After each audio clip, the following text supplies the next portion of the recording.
ప్రియ దేవుని సంగమా, ఆయన రచించుకున్నటువంటి పిల్లలారా, ఆయన మాట వినే గొర్రెలారా,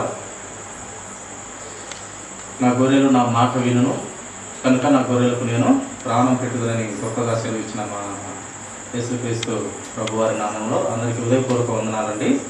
గ్రంథంలో నుండి మత్తయి సువార్త 12వ అధ్యాయము 47వ వచనం నుండి మనము చదువుకున్నామండి. మరొకసారి కూడా ధ్యానించుకున్నాము, గమనించగలరు.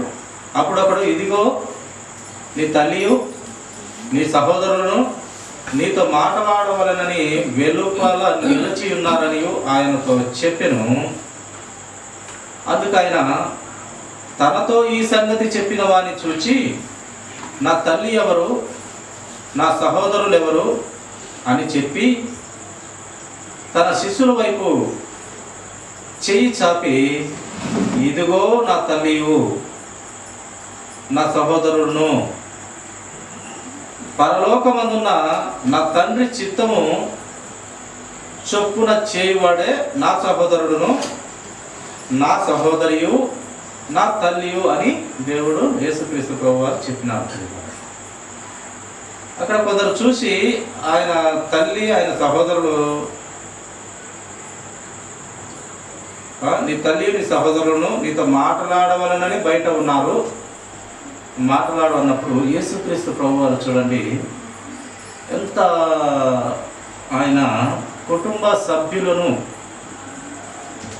కూడా వారు ఎవరో నాకు తెలియదు అన్నట్టుగానే మాట్లాడారు. ఆయన కపటము లేని వ్యక్తిగా, ముక్కుసూటితనంగా, మగమాటము లేని మహారాజుగా మాట్లాడినట్టు ఆయన మాటలు ఉంటాయి. ప్రియుగా, ఎవరు నా తల్లి, ఎవరు నా సహోదరుడు అని శిష్యుల వైపు చేయి చూపించి, అదిగో నా సహోదరుడు, అదిగో నా తల్లి అంటున్నాడు. శిష్యుల వైపు చేయి చూపించి నా సహోదరులలో వారే, నా తల్లి వారే అని మరియమ్మ గర్భంలో పుట్టికిని యేసుక్రీస్తు ప్రభువారు, నిజంగా మరియమ్మకైతే యేసుక్రీస్తు ప్రభువారు అంటే అమితమైన ప్రేమ ఉండవచ్చును, కానీ ఆ కుటుంబ సభ్యుల ద్వారా, ఆ అన్నదమ్ముల ద్వారా యేసుక్రీస్తు ప్రభువారు పుట్టిన తర్వాత మళ్ళీ ఇద్దరు సహోదరులుగా, యూదా యాకోబు అనే సహోదరులుగా, మళ్ళీ సంసార దాంపత్యంలో పుట్టినటువంటి పిల్లలు యేసుక్రీస్తు ప్రభువారిని అంగీకరించినట్టుగా కనపడదు. మా అన్న అని వారు చెప్పుకునేవారికి సిగ్గుపడేంతగా వారు ఉండేవారు. అందుకే ఒకనొక సమయంలో యేసుక్రీస్తు ప్రభువారిని ఇతనికి మతి చెల్లించింది అని కూడా చెప్పినారు. ఎవరు? వాళ్ళ కుటుంబ సభ్యులు. ఒక మాట అది గమనిస్తాము. మార్కు సువార్త, మళ్ళీ ఇక్కడికి వాక్యంలోకి వస్తాము. మార్కు సువార్త 3వ అధ్యాయము 21వ వచనం చూడండి, చదువుతాను, గమనించగలరు. ఆయన ఇంటివారు సంగతి విని ఆయన మతి చెలించి ఉన్నదని చెప్పి ఆయనను పట్టుకొనబోయేది. వారు ఇంటివారంట, వారి కుటుంబ సభ్యులు మతి చెలించింది, ఇతనికి తిక్కవాడు, పిచ్చివాడని యేసుక్రీస్తు ప్రభువాని వారిని తన సొంత కుటుంబంలోనే సరి అయిన ఆలోచన లేక ఉన్నారు. యేసుక్రీస్తు ప్రభువారిని తన అన్నగా, ఆయన దేవుడు ఎలాగా పక్కన పెట్టేస్తే అన్నగా కూడా వారు అంగీకరించినట్టుగా లేదు. ఈయన ఎవరికి పుట్టినాడో అన్నట్టుగా వారు అక్కడ ప్రవర్తించినట్టుగా మనం చూస్తాం కదా. మరియమ్మకు ప్రేమ ఉన్నప్పటికీ ఆ సొంత రక్తంలో పుట్టినటువంటి, సంసార దాంపత్యంలో పుట్టినటువంటి పిల్లల మాట విని ఆమె అలా ప్రేమను కనపరుచుకోలేక అలా ఉండినట్టుగా మనము చూస్తాము. అందుకే ఆమెకు ప్రేమ ఉంది కనుక కల్వరి శిలువలో శిలువ వేసేటప్పుడు ఆమె వచ్చింది అక్కడికి. సహోదరులు కూడా వచ్చినారు. కానీ ప్రేమ అయితే ఉంది, కానీ కుటుంబ సభ్యుల వల్ల ఆ ప్రేమ క్రీస్తు వారి మీద అధికారికంగా నా కుమారుడని ధైర్యంగా చెప్పుకునేంత ప్రేమ కనపరచలేకపోయిందని మనము ఈ వాక్యం ద్వారా మనము గమనించగలం. ఆయన ఇంటి వారును ఆ సంగతి విని ఈయనకు మతి చెలించి ఉన్నదని చెప్పి ఆయనను పట్టుకొని పోయినారు. మతి చెల్లించింది, పిచ్చివాడని యేసుక్రీస్తు ప్రభువు సొంత కుటుంబ సభ్యులు అన్నారు. అందుకు కక్ష కాదు, కానీ దేవునికి ఆయన ఉద్దేశం ఏంటంటే, ఆయన ఆలోచన ఏంటంటే, ఈ యొక్క మత్తయి సువార్త 12వ అధ్యాయం 47వ వచనంలో వారు చెప్తున్నారు, శిష్యులు, ఇదో నీ తల్లి నీ సహోదరులతో మాట్లాడాలని వచ్చినప్పుడు శిష్యులకెళ్ళి చేయి చూపించి నా తల్లి నా సహోదరులు ఇక్కడ ఉన్నారు అని చెప్తున్నట్టుగా, అందుకు ఆయన తనలో ఈ సంగతి చెప్పిన వారిని చూచి, ఎవరైతే నీ తల్లి నీ సహోదరులు అక్కడ బయట ఉన్నారో అని చెప్పిన వారికి వెళ్ళి చూస్తూ ఈయన శిష్యులకి వెళ్ళి చేయి చూపిస్తే ఈ యొక్క మాట అంటున్నాడు, ఎవరు నా తల్లి, ఎవరు నా సహోదరులు? ఇదో శిష్యులు నా తల్లి నా సహోదరులు, వారు కాదు ఒకప్పుడు నన్ను తృణీకరించిన వారు, ఒకప్పుడు నన్ను పక్కన పెట్టిన వంటి వారు, నా కుటుంబ సభ్యులే అయినప్పటికీ నన్ను అంగీకరించిన వారు కాదు అని అన్నట్టుగా దేవుడు అక్కడ తెలియపరిచినారు. అంటే దేవుని వాక్యము వినని పిల్లలు అని చెప్పినాడు ప్రియులారా. మొత్తానికి అక్కడ యేసుక్రీస్తు వారు ఏమి అక్కడ విషయం తెలియపరిచినాడంటే, ఆ యొక్క కల్వరి శిలువలో ఆయన రక్తం చిందిస్తున్న సమయము, ప్రాణం పెట్టే సమయంలో వీరు నా దేవుని మాట విననటువంటి వారు, దేవుని ఆజ్ఞలు చెప్తుంటే వీరు లెక్క చేయనటువంటి వారు నా కుటుంబ సభ్యులు, ఎవరయ్యా నా తల్లి, ఎవరయ్యా నా సహోదరులు, ఇదిగో అయ్యా 10 లక్షలు నాతో ఉన్నారు, నా సహవాసంలో ఉన్నారు, నేను చెప్పింది విన్నారు, నేను పెడితే తిన్నారు, లేకుంటే అట్లా ఉన్నారు, వీరయ్య నా తల్లి నా సహోదరులని శిష్యులను గొప్ప చేసి మాట్లాడినారు పిల్లలు. ఎందుకు వారిని గొప్ప చేసి సొంత తమ్ముళ్ళను లేక అమ్మను దూరం చేసి మాట్లాడినారంటే, దేవుని వాక్యం వీరు అంగీకరించలేదు, దేవుని మాటలు వీరు పెడచెవిన చెప్పెట్టిన వారు. వీరికి వారికి భయంతో మా సొంత కుమారుడు అని చెప్పే ధైర్యం కూడా లేదు, మా అన్న అని చెప్పే సహోదరులకు లేదు. కనుక వీరు దేవుని మాట ఎక్కలించినట్టుగా దేవుని మాట విననటువంటి పిల్లలుగా అక్కడ దేవుడు చెప్పి, వీరయ్య నా యొక్క తల్లి నా సహోదరుడు అని చెప్తూ మళ్ళీ చివరిగా ఆయన చివరి మాట 50వ వచనంలో అంటాడు, పరలోకమందున్న నా తండ్రి చిత్తము చొప్పున చేయవాడే నా సహోదరుడును నా సహోదరియు నా తల్లియు అని. దేవుని చిత్తము కనుక్కొని, అనగా దేవుని మాట ఏదైతే ఉన్నదో అది చెవిన పెట్టి లేక మనసున పెట్టి దాని ప్రకారం నడుచుకొని గైకొన్నవాడు నా తల్లి నా సహోదరుడు, వారు నా పిల్లలు అన్నాడు దేవుడు.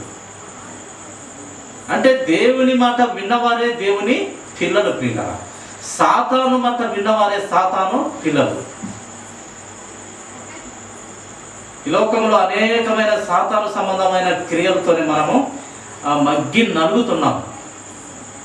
ఈలోక చిన్న చిన్న సులువుగా చిక్కులు పెట్టే పాపాలతో మనిషి నాశనం అయిపోతున్నాడు.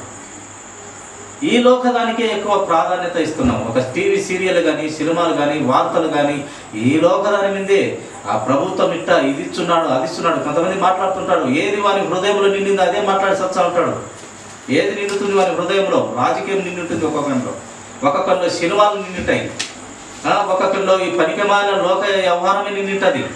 అదే మాట్లాడుతుంటాడు. వాళ్ళు అదే నిండి ఉంది వారి హృదయంలో. నిజంగా దేవుని వాక్యం నిండి ఉన్నవాడు వాడు ఏదో ఒక క్షణంలో దేవుని వాక్యాన్ని బయటకు తీస్తాడు ప్రియులారా. అది మనము గుర్తుంచుకోవాలి. దేవుని ఆలోచన ఉన్నవాడు దేవుని కోసం బ్రతికేవారు, దేవుని మాట పలు విధాల మాటలు జరుగుతున్నప్పుడు ఆ యొక్క వ్యవహారం జరుగుతున్నప్పుడు ఏదో ఒక సమయంలో దేవుని వచనాన్ని దేవుని మాటలు లేవనెత్తాడు.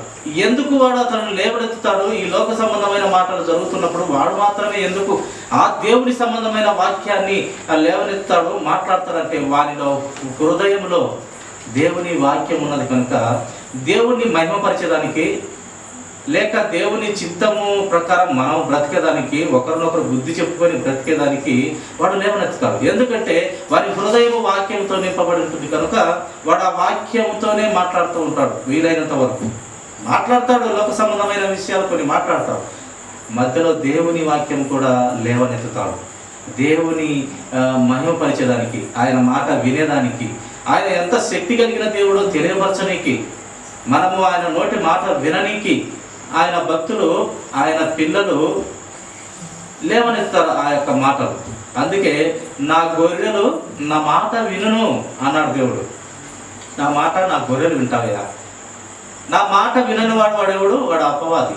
వాడు వాని మాటే వింటాడు. వాడు ఇంక ఈ లోక రాజకీయాలు కావాలి, అలాగే ఇంకేం కావాలా, ఈ సినిమాలు కావాలి, సీరియళ్ళు కావాలి. ఒక ఆమె అన్నదంట, ఒక పాస్టర్ ఇంటికి పోతే దేవుని ప్రార్థన చేసే ఒక వ్యక్తి, ఒక పాస్టర్, ఒక సేవకుడు, ఒక సువార్థికుడు పోతే ఆమె ఆ ప్రార్థనకు వచ్చే సంఘస్థురాలంట, అయ్యగారు కూర్చోండి అయ్యగారు అని చెప్పిందట. ఆ ఇంటికి అకస్మాత్తుగా పోయినప్పుడు, అయ్యగారు మీరు కూర్చోండి, ఇప్పుడే అదేదో సీరియల్ వస్తున్నది, 2 నిమిషాలు కూర్చోండి అయ్యగారు, చూసి వస్తానన్నదంట. ఆ విశ్వాసం 2 నిమిషాలు కూర్చోండి అయ్యా, 2 నిమిషాలు, చివరి ఘట్టం అది, దానికోసం ఇప్పుడు దాకా బోగోడ చేసుకోకుండా ఉన్నాను అన్నట్టుగా ఉన్నదంట ఆమె వ్యవహారం. దైవ సేవకుడు వచ్చే ఇంటికి 2 నిమిషాలు ఉన్నాయా సీరియల్ చూడాలా, ఆ మొదటి లోకులో లేక కార్తీక దీపము, ఏంటి పనికిమాల దీపాలు, ఇవన్నీ సీరియల్ వస్తున్నాయట. దానికోసం దైవ సేవకుడిని వెయిట్ చేయమన్నదంట. అంత విశ్వాసం ఉన్నాం మనం. భయం లేని పని, భక్తి లేని పనులు ఇవన్నీ. అందుకే లోకం ఎప్పుడు దేవుని దూషిస్తూనే ఉంటుందంట. లోకం అంట ఎప్పుడు దేవుణ్ణి ఎత్తి పొడుస్తూనే ఉంటుంది. లోకం అసలు దేవుణ్ణి ఎరగదు. ఎప్పుడు ఎరుగుతుంది అయ్యా ఏం కథ అంటే, ఆయన వాక్యం హృదయంలో చొచ్చుకొని వినాలి, నేర్చుకోవాలి, తపన ఉండాలి. ఆయన నీతిని, ఆయన రాజ్యాన్ని వెతుకుతున్నప్పుడు ఏందయ్యా నీ ప్రేమ, ఏందయ్యా మనుషుల పట్ల నీ ప్రణాళిక, నీ చిత్తం ఏందయ్యా, నీ ఉద్దేశం ఏందయ్యా అని తెలుసుకోవాలని ఆతృత కలిగిన వారు తప్పితే మిగతా వారంతా లోకానుసారంగా మాట మనకు గుర్తుకొస్తుంది. చూడండి, లూకాసు వార్త 12వ అధ్యాయం 24వ వచనము చూడండి. లూకాసు వార్త 12వ అధ్యాయము 24వ వచనం. కాకుల సంగతి విచారించి చూడుడి, అవి విత్తవు కోయవు, వాటికి గురిసె లేదు, కొట్టు లేదు, అయినను దేవుడు వాటిని పోషిస్తున్నాడు. మీరు పక్షుల కంటే ఎంతో శ్రేష్ఠులు నాయనా, నా పోలికలో పుట్టించుకున్నాను నాయనా, నా రక్తం ఇచ్చి పాపం నుండి విమోచిస్తున్నాను నాయనా, నా రాజ్యంలో తలెత్తుకొని బ్రతకాలని ఆశ కలిగి ఉన్నాను నా బిడ్డ, నా యొక్క కుమార్తె అని ఆయన భంగపోతున్నాడు. కానీ మనం ఏం చేస్తున్నామంటే ఈ లోక సంబంధమైనవి పనికి మాలిన ఆలోచనలకే చెవి పెడతామంటాం. ఈ లోకపు ముసలమ్మ ముచ్చట్లు, నలుగురు కొక్కులు చేస్తే ఆడ ఏదన్నా దేవుని వాక్యం ఒక్కరన్నా వినిపిస్తారంటే అది ఉండదంట. ఈ లోక సంబంధమైన ఆ ఆలోచనే, బారికట్టలే, సినిమాలే, సీరియల్లే. దేవుని వాక్యం వెతకమని దేవుడు చెప్తున్నాడండి. సత్యంలో బ్రతకమని దేవుడు ఆశిస్తున్నాడు. దేవుని జ్ఞానం పొందుకొని నీవు యథార్థవంతంగా నీతిగా బ్రతకమని దేవుని బైబిల్ గ్రంథం ఘోషిస్తూ ఉంది, తెలియపరుస్తూ ఉంది. అనేకమైన సముదాయము అనగా సమూహము దేవుని గురించి సాక్ష్యం ఇచ్చి మనం సత్యంలో బ్రతకనికి దేవుని గురించి సాక్ష్యం ఇస్తూ మనకు ఇక్కడ భక్తులు కనపడుతున్నారు. గొప్ప సాక్ష్య సమూహమే గ్రంథంలో మనకు తెలియపరుస్తుంది. ఏమని తెలియపరుస్తుంది? సృష్టికర్త అయిన దేవుడు, రాజులు సైతం, యాజకులు సైతం, అలాగే చేపలు పట్టు వారు సైతం, చాలామంది రకరకాల కులాల వారు, రకరకాల ఆలోచన కలిగిన వారు, పేదవారు, ధనికులు అందరూ కూడా గ్రంథంలో ఏం తెలియపరుస్తున్నారంటే సృష్టికర్తను, ఆ జ్ఞానాన్ని వెతకమని తెలియపరుస్తూ ఉన్నారు. సొలొమోను రాజుకు దావీదు చెప్తున్నాడు, నా కుమారుడా సొలొమోనా, నీవు లోకమందరి నడుచు తీరిలో నీవు నడచక నాయన, దేవునికి భయభక్తులు కలిగి బ్రతుకు నాయన అని చెప్తున్నాడు.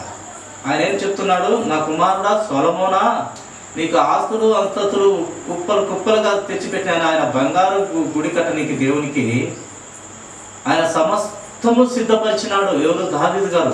నువ్వు కట్టకూడదునైనా, నీవు రక్తం చిందించబడింది నీ చేతులతో యుద్ధాలు చేసి నువ్వు కట్టకూడదు, నీ కుమారుని చేత నేను కట్టిస్తానన్నప్పుడు దావీదు చక్కగా ఆయన అన్ని సమకూర్చి పెట్టినాడు. నేనైతే కట్టకూడదు కానీ సమకూర్చచ్చు కదా అని బంగారం కానీ ఇనుము కానీ ఇత్తడి కానీ అంతా సమకూర్చి రెడీగా పెట్టిన నా కుమారుడు కట్టాలి. దేవునికి ఎవరు కట్టలేని, ప్రపంచంలో ఎవరు కట్టలేని గొప్ప మందిరం ఒకటి కట్టాలని అంత సమకూర్చినాడు. అంత బంగారం కానీ వెండి కానీ మంచి పని వాళ్ళను కానీ సమకూర్చితే సొలొమోను బంగారుతో గొప్ప మందిరాన్ని కట్టినాడు. ఇప్పుడు లేదంట, దాని అంతా బంగారంతా తీసేసి అంతా దోచుకున్నారు. ఇప్పుడు లేదు.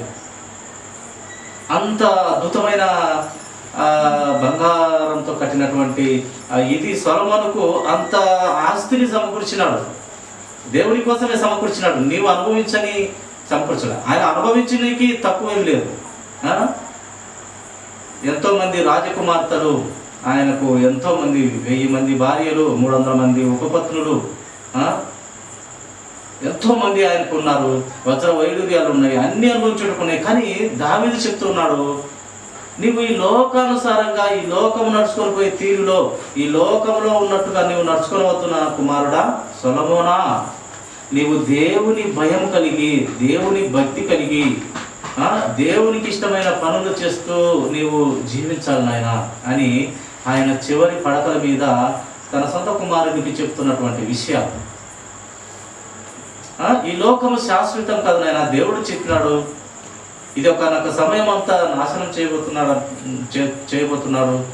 నువ్వు కనుక నీవు మంచి మందిరాన్ని దేవునికి కట్టి నీవు మంచిగా బ్రతకాలని ఆయన చనిపోయే చివరి తరుణంలో కుమారునికి అలాంటి అమూల్యమైనటువంటి మాటలు చెప్పినట్టుగా మనము గ్రంథంలో చూస్తాం. కనుక అందుకే దేవుడు చెప్తున్నాడు, ఆ కాకులు అవి విత్తవు, కోయవు, వాటికి కొట్లు లేవు, వాటికి గుడిసెలు లేవు, అయినను దేవుడు వాటిని పోషిస్తున్నాడయ్యా. నీవు నా పోలికలో తయారు చేసుకున్న, నా సొంత చేతులతో తయారు చేసుకున్న నా రక్తము వెళ్ళపెట్టలేనిదయ్యా. ఎంత పరిశుద్ధత, పవిత్రత కలిగిందంటే, ఎప్పుడో ఆయన రక్తం కార్చింది. ఎప్పుడు? యేసుక్రీస్తు ప్రభువారు 2024 సంవత్సరాల కిందట రక్తం కార్చినాడు. ఆ రక్తము, కార్చిన రక్తము ఇప్పటికీ పాపికి క్షమాపణ దొరుకుతుంది. అంత పరిశుద్ధ రక్తం అది. ఎప్పుడో కార్చిన రక్తము ఎప్పటికీ అది పరిశుద్ధంగా ఉండి మనుషులను పవిత్రతలోకి తెస్తుంది. దొంగలు మారుతున్నారు, లోబులు మారుతున్నారు, వ్యభిచారులు మారుతున్నారు. ఎవరిని చూసి?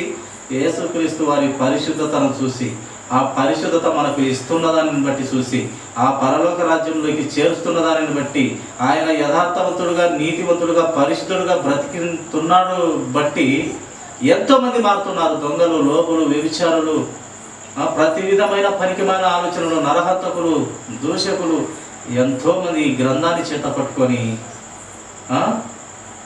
చాలామంది మారుతున్నారు. ఆ బైబిల్ గ్రంథం అంత గొప్పది ప్రియుల. అలాగే ఎంత గొప్పదో అంతగా దూషింపబడుతున్న గ్రంథం కూడా బైబిలే. ఎంత దూషింపబడుతున్నా, ఎంత అమ్మడబోతున్న గ్రంథం ఏదైనా పుస్తకం ఉందంటే, ఎక్కువగా అమ్మడబోతున్న పుస్తకం కూడా బైబిల్ గ్రంథమే. ఎక్కువగా ప్రింట్ అవుతున్న బుక్ కూడా బైబిల్ గ్రంథమే. అంత జ్ఞాన సంపద మనకు దేవుడు పరలోకం నుండి జ్ఞాన వివేచనను మనకు దేవుడు ఇస్తూ మన ఇంత అభివృద్ధికి దేవుడు కారకుడై ఇంతగా మనిషిని అభివృద్ధి పరుస్తున్నాడు. ఒక చనిపోయిన వారిని లేపలేరు కానీ మనుషులు అన్ని విధాల వైద్య శాస్త్రంలో కానీ సైన్స్లో కానీ అన్ని విధాల అభివృద్ధి చెందుతున్నారు. కనుక దేవుడు అంటున్నాడు, అవి నిశ్చింతంగా ఉన్నవి పక్షులు, వాటికన్నా శ్రేష్ఠులు మీరు. కనుక మీరు రేపటి దినం గురించి ఏమి తిందుమా, ఏమి త్రాగుదామా, ఏమి ధరించుకుందామా అనే ఆలోచన వద్దు, చింత వద్దు. నీ జీవితం ఎలాంటిదయ్యా? ఇంతలో కనపడి అంతలో మాయమైపోయే జీవితమే. ఎందుకు నీకు ఆశ? రాత్రి పండుకొని పొద్దునికి నీవు బ్రతుకుతావనే గ్యారెంటీ నీకుందా?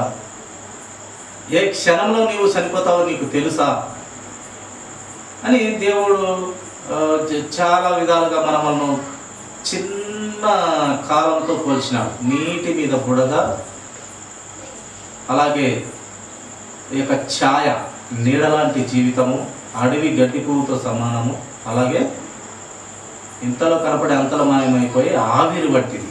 వీటితో పోల్చినాడు మనం. చిన్న బ్రతుకు మంది, ఆ బ్రతుకు అంత ఒక నీటి బూడగా ఎంత దూరం అవుతుంది, ఆడికి పోతానే టప్పని పైపోతుంది. అంతే మన జీవితం అని చెప్పాను. ఈ 70-80 సంవత్సరాలు అంతే నాయన. శాశ్వత కాలం ఒకటి ఉంది. ఆ శాశ్వత కాలం కోసం ఈ కొంచెం జీవితంలో నమ్మకంగా ఉండు నా బిడ్డ, నా కుమారుడు, నా కుమార్తె అంటున్నాడు దేవుడు. కనుక ఈ కొంచెం జీవితంలో దేవుని వాక్యం పట్టుకొని, ఈ వాక్యంలో, ఈ గ్రంథంలో ఎంతోమంది సాక్షి సమూహం మన కళ్ళ ముందుట పెట్టినాడు. గొప్ప సాక్షి సమూహం, గొప్ప భక్తులు, దేవుని కోసం ప్రాణాలు అర్పించిన, రక్తము కార్చినటువంటి వారు, తలలు ఇచ్చినటువంటి వారు, శిష్యులు అందరూ కూడా దేవుని కోసము తలలు ఇచ్చేసినారు, ప్రాణం ఇచ్చేసినారు. వారు ఒకప్పుడు దేవుని విశ్వాసము అంత పరిపక్వత లేనటువంటి శిష్యులే. కానీ దేవుడు పూర్తి పరిపూర్ణులుగా, పరిపక్వత చెందిన వారినిగా తయారు చేసి మిమ్మల్ని చేపలు పట్టే వారినిగా కాదు నాయన, మనుషులను పట్టే వారినిగా తయారు చేస్తానని చెప్పి అంత జ్ఞానాన్ని వారిలో నింపిన తర్వాత వారు ఏమైనారు? ఆయన కోసము ప్రాణం పెట్టుటకు, తల తీసి ఇవ్వటకు వెనుకాలేదు. అందరూ కూడా శిష్యులు యేసుక్రీస్తు ప్రభువారి కోసం, తన గురువు కోసం, తన బోధకుని కోసం, ఆ పాపముల నుండి రక్షించి పరిశుద్ధత ఎత్తి పరలోక రాజ్యం చేరుస్తున్న దేవుడి కోసం ప్రాణాలను అలా ఇచ్చేసినారంతే. ఎందుకయ్యా వీరికి ఇంత భక్తి, ఎందుకయ్యా వీరికి ఇంత ఇదంటే, వారు దేవుని మాటలను నమ్మినటువంటి వారు, నా గొర్రెలు నా మాటలు విన్నాయన్నటువంటి స్థితిలో ఉన్న గొర్రెలు వారు. అంత బలంగా వాక్యాన్ని నమ్మినటువంటి గొర్రెలు ఆయన పిల్లలు. అందుకే నా గొర్రెలకు నేను ప్రాణం పెడుతున్నాను, నా గొర్రెలు కూడా ఆ సత్యానికి ప్రాణం పెట్టే గొర్రెలను నేను తయారు చేసుకున్నానని దేవుడు ఎంతో సంతోషించుండొచ్చు. వారి మరణాలు, వారి త్యాగాలు, దేవుడు వారి మరణాలను వారు దేవుని కోసం ఇచ్చినప్పుడు, హతసాక్షులుగా అయినప్పుడు ఎంత సంతోషపడతాడు దేవుడు. నేను వారి కోసం ప్రాణం పెట్టాను, వారు నా కోసం ప్రాణం పెడుతున్నారు.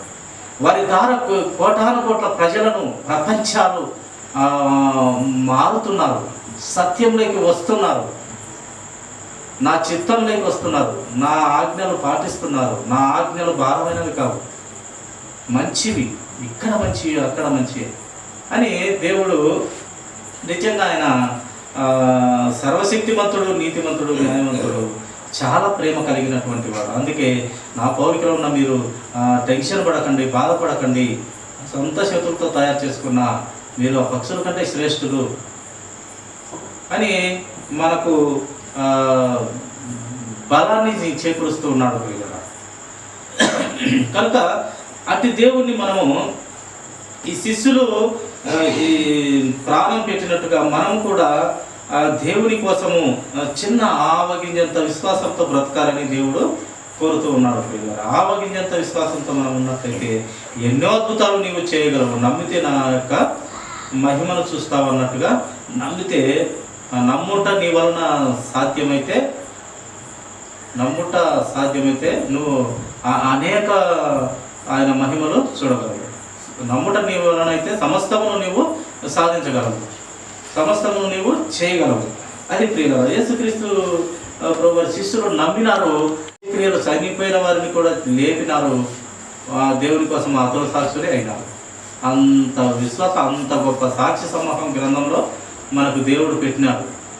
నీవు నేను విశ్వాసంలో బ్రతకనీకి, సత్యంలో బ్రతకనీకి, పరిశుద్ధతలో బ్రతకనీకి, నీతి నిజాయితీ యథార్థత కలిగి బ్రతకనీకి ఇంత గొప్ప సాక్షి సమూహం ఉంది. మనము ఈయన చూసో, వాడిని చూసో, లోకాన్ని చూసో, సినిమాలు చూసో, సీరియల్ని చూసో కాదు మనం బ్రతకాల్సింది.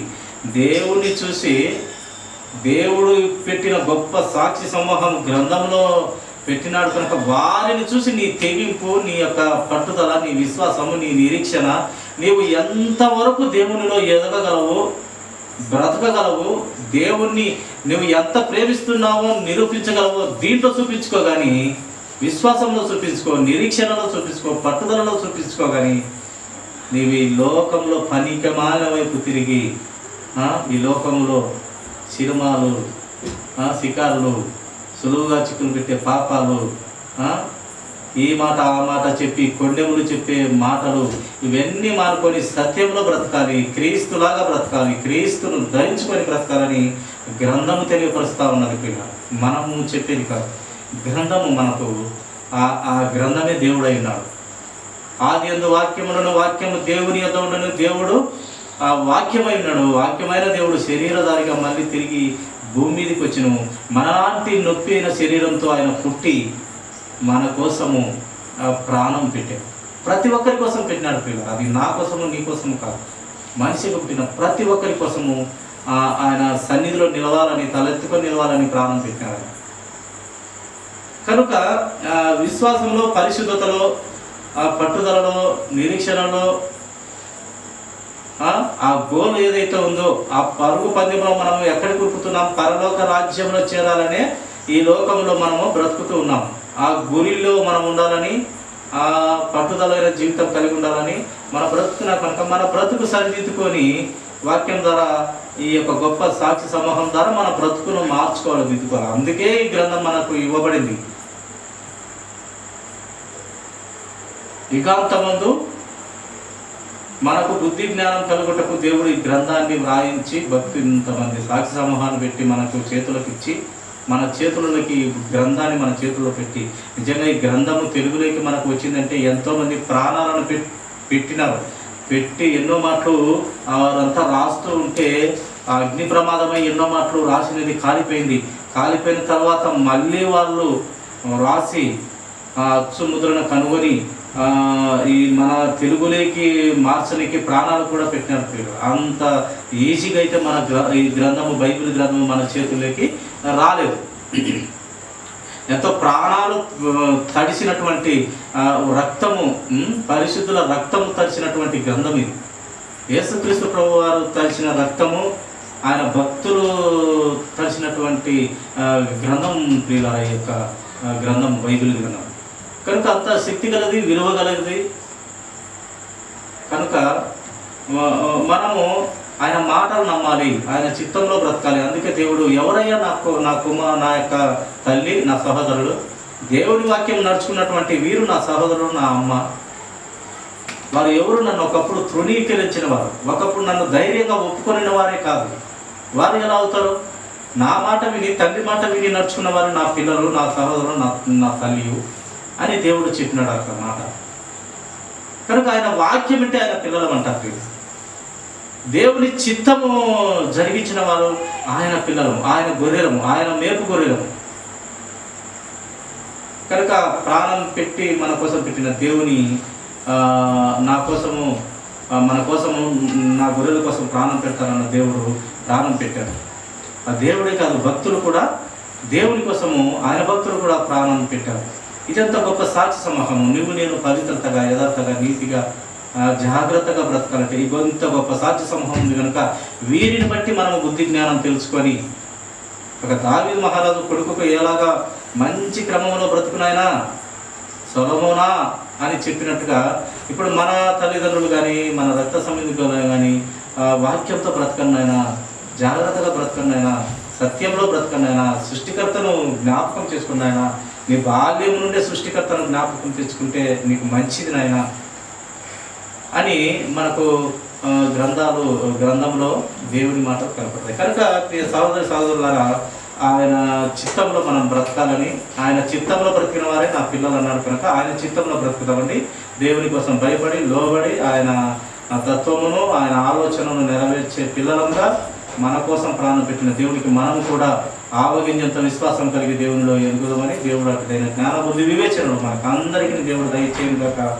ఈ కొద్ది మాటలు దేవుడు దీవించును గాక. తల వచ్చిన చిన్న ప్రార్థన.